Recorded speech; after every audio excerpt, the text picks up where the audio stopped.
Hello everyone, this is Prabha Singh. आज हम पाणिनि के अष्टाध्याय के बारे में बात करेंगे। इसमें से जो जो क्वेश्चन बनते हैं आज मैं उसी की जानकारी आपको दूंगी। आपका एग्ज़ाम बहुत जल्द करीब आ रहा है, तो इससे जो जो क्वेश्चन बनते हैं आई होप कि आप बहुत अच्छे से समझ पाओगे और ये आपके यूजीसी नेट एग्ज़ाम के लिए बहुत इंपॉर्टेंट होने वाला है। तो आप इन क्वेश्चन की प्रिपरेशन करना। आई होप कि इनमें से एक आधा क्वेश्चन तो ज़रूर बनेगा। तो स्टार्ट करते हैं।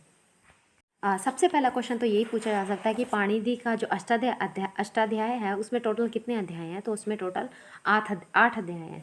अगर उसमें पूछ जाए कि पाणिनि के अष्टाध्याय में पद कितने हैं तो उसमें 32 पद हैं और 32 पद के अंतर्गत उसके अंतर्गत और टोटल 4000 सूत्र भी आते हैं। उसके अंतर्गत 4000 सूत्र भी आते हैं। किसी किसी में 3996 दी गए हैं, लेकिन वैसे 4000 माने जाते हैं। और कई एक क्वेश्चन ये बनता है कि इसके अंदर टोटल 14 प्रत्याहार माने जाते हैं। 14 प्रत्याहार। अष्टाध्याय ग्रंथ है जो इसको सर्ववेद परिषद ग्रंथ भी कहा गया है। और ये क्वेश्चन बन सकता है कि ये इसको किस ग्रंथ में कहा गया है। सर्ववेद परिषद ग्रंथ का संबंध किस ग्रंथ से है, तो पाणिनि के अष्टाध्याय से है। और इसको सर्ववेद परिषद ग्रंथ जो कहा गया है वो महाभाष्य ग्रंथ में कहा गया है। ठीक है। इसके अंतर्गत टोटल 8 अध्याय हैं और प्रत्येक अध्याय में 4 पद हमें मिलते हैं। इसमें प्रत्येक अध्याय में हमें 4 पद मिलते हैं और प्रत्येक पद में हमें 38 से 220 सूत्र मिलते हैं। ठीक है। प्रत्येक पद में हमें 38 से 220 सूत्र मिलते हैं। और इनका जन्म अगर पूछ रहे तो इनका जन्म जो हुआ था वो शलातुर ग्राम में हुआ था। शलातुर ग्राम में। ओके। देखो, पाणिनि ने क्या है कि पाणिनि के अष्टाध्याय में पाणिनि ने अष्टाध्याय में शिल्प संज्ञा दी है संगीत के लिए। और संगीत के अंतर्गत उन्होंने क्या रखा है, गायन को रखा है, नृत्य को रखा है और वादन, इन तीनों को रखा है उन्होंने पाणिनि ने। ठीक है। गीत, वाद्य और नृत्य उन्होंने तीनों को रखा है। और पाणिनि के अष्टाध्याय में हमें गायन के लिए जो संज्ञा मिलती है उसमें हमें गीति और गेय मिलती है। कंठ संगीत वालों के लिए पाणिनि ने गायक एवं गायन का है। स्त्री गायिका जो होती थी वो गायिका और गायनी कही जाती थी। और नृत्यकर्ता के लिए उन्होंने नर्तक कहा है। और वाद्य संगीत जो करते थे उसके लिए उन्होंने परिवादक शब्द का प्रयोग किया है।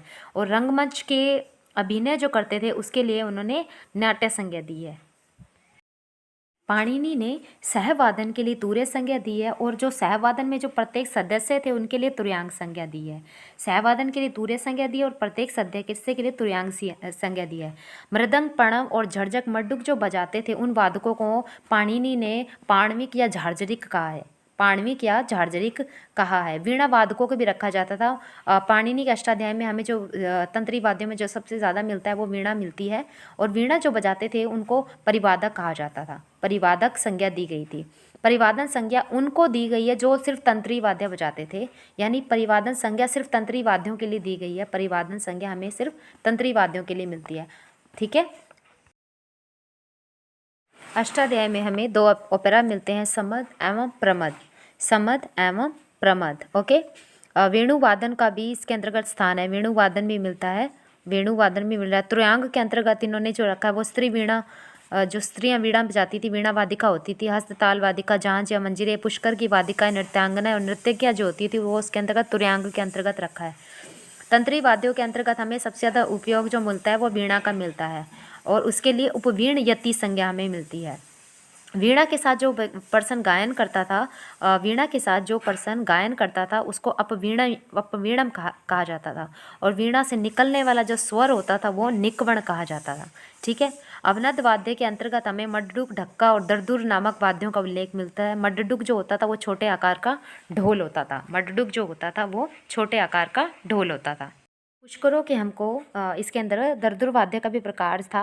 और पुष्करों का 3 अंगों का हमें इसमें मिलता है। दरदुर है एक जो ढड्डक, ढक्का है और मड्डुक, ये 3 पुष्कर वाद्य हमें मिलते हैं। दरदुर जो होता था बर्तननुमा होता था जो मिट्टी का बनाया जाता था। दरदुर जो होता था वो मिट्टी नुमा बनाया जाता था। जर्जर वाद्य का उल्लेख हमें घन वाद्यों के अंतर्गत ज़्यादा देखने को मिलता है।